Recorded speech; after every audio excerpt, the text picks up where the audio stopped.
Fair housing for tenants and home buyers.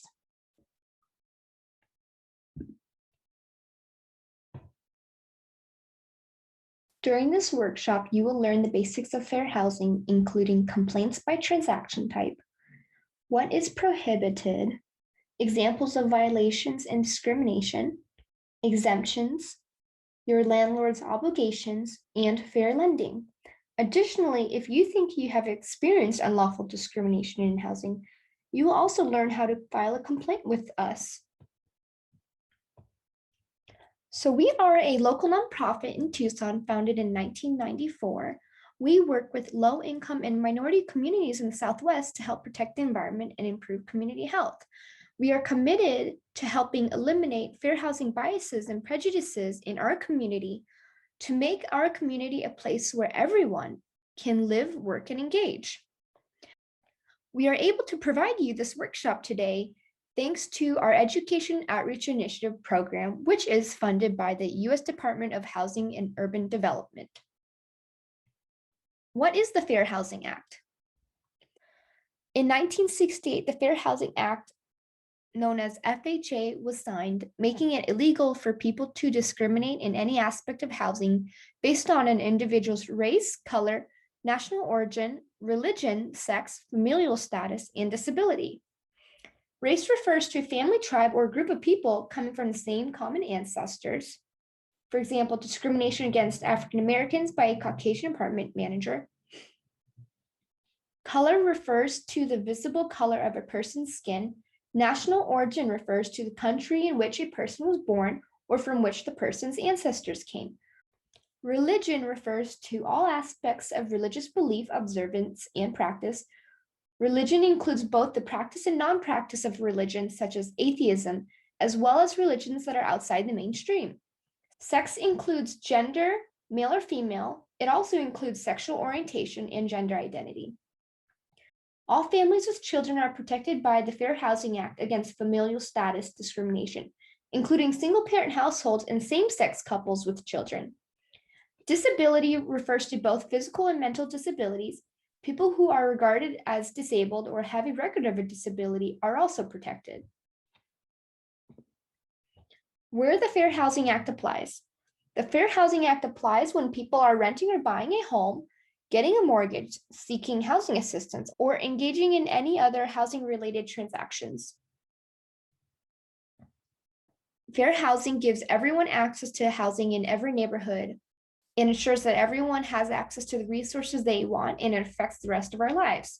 Housing discrimination, for example, affects where someone lives, where someone receives education, where someone is employed, access to goods and services, for example, food, healthcare, insurance rates, access to safety, wealth for home equity, access to social and professional mobility. Complaints by transaction type. You can see here in the pie chart that 83.75% is by rental-related complaints. And this is from the National Fair Housing Alliance Fair Housing Trends in 2019. What is prohibited? It is prohibited to refuse to provide or make housing available, having unequal or housing policies to different tenants or home buyers. Setting preferences verbally or in writing, falsely representing housing availability, persuading homeowners to sell or rent due to one or more individual of a protected class coming to the neighborhood. Persuading homeowners to sell or rent due to one or more individuals of a protected class coming to the neighborhood. Discrimination on the basis of disability, interfering with anyone expressing or assisting someone else on their fair housing rights, refusing mortgage services, creating different or less favorable terms and conditions for making or purchasing a mortgage loan, the rates, points, and fees, discriminating in appraising property, discriminating in provision of brokerage services. Blockbusting. Blockbusting is when a housing provider communicates to a homeowner that they should sell their home because people of a protected class are moving into the neighborhood. Blockbusting is also when housing providers buy homes from white homeowners below market value, suspecting a neighborhood will be less valuable with minority integration in the once segregated neighborhood.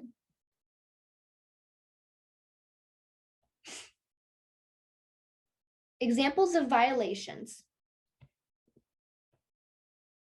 Steering families with children to other apartment buildings, mobilely impaired tenants' requests for an assigned parking space, oral statement by owner that preference will be given to applicants of a particular nationality. Possible verbal signs of discrimination. No dogs allowed on this property, no exceptions. We only take people that speak English clearly. You might be more comfortable living elsewhere. I'll show you neighborhoods with mosques. Fair Housing Act exemptions. Here are situations in which the Fair Housing Act does not apply. Single family house, Ms. Murphy, owner-occupied property, meaning that if a dwelling has 4 or less rental units and the homeowner lives in one of them. Religious organization, private club, housing for older persons. Here are more situations in which the Fair Housing Act does not apply. Reasonable occupancy standards. Persons convicted of drug manufacturing or distribution. Persons whose tenancy presents a direct threat to health, safety, or property. Landlord obligations. Landlords must state in writing, for example, in the lease, what all non-refundable fees or deposits are. During move-in, the landlord must provide the tenant the lease inspection form and a notification that the tenant may be present during move-out inspection. Additionally, the landlord must keep the dwelling in appropriate living conditions for the tenant. For example, electrical, plumbing, sanitary, heating, ventilation, air conditioning, and elevators. They can agree upon which repairs, maintenance, alterations, or remodeling the tenant can perform. Fair lending. What is prohibited? Discriminating against someone in a protected class in approvals and denials, terms, for example, interest rates, points, fees, and other costs, as mentioned earlier, advertising, mortgage broker services, property appraisals, servicing, home loan modification assistance, homeowners insurance. Examples of lending discrimination. Denying a mortgage or changing a higher interest rate because the property is located in a primarily minority neighborhood, providing a different customer service experience to mortgage applicants depending on their protected class. Refusing a person's SSI, supplemental security income, or SSDI, Social Security Disability Insurance, as income during a mortgage application, steering a borrower to less favorable terms due to a protected class, targeting a minority community for fraudulent home loan modification assistance, refusing to provide mortgages to women who are on maternity leave from work. If you're a victim of housing discrimination, it is important to speak up. When you speak up, you help stop housing discrimination from continuing in your community. If you have experienced unlawful discrimination in housing, you can file a complaint with us.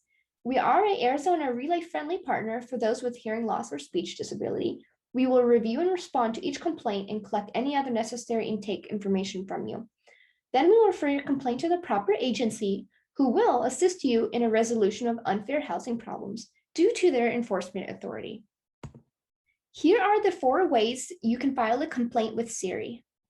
We will respond within 1 business day and refer your complaint to the proper agency. We are a Arizona Relay-friendly business. Here's a video with our partner at Southwest Fair Housing Council. Hi there, my name is Savannah Sayers and I am the Education, Outreach, and Media Coordinator here at the Southwest Fair Housing Council. We are a 501c3 nonprofit organization based in Arizona.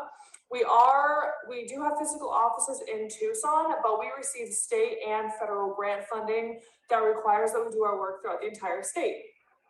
We work to put an end to housing discrimination. That is what we aim to do. We do this through outreach like this, through videos, also through classes and trainings for housing providers, the general public, as well as social service organizations and other companies as they request it. Everyone needs to be aware of their fair housing rights. We also are an organization that takes in these housing complaints when someone has experienced discrimination, and we work with our clients for free along with pro bono attorneys to potentially reach settlements for our clients against the housing provider that's in question. We are pleased to work with and partner with other organizations such as SERI to further our mission, as well as theirs in putting an end to housing discrimination. We know there are thousands of unreported cases of housing discrimination that go unreported due to lack of knowledge, lack of education, and a fear of being retaliated against even by their housing provider for coming forward.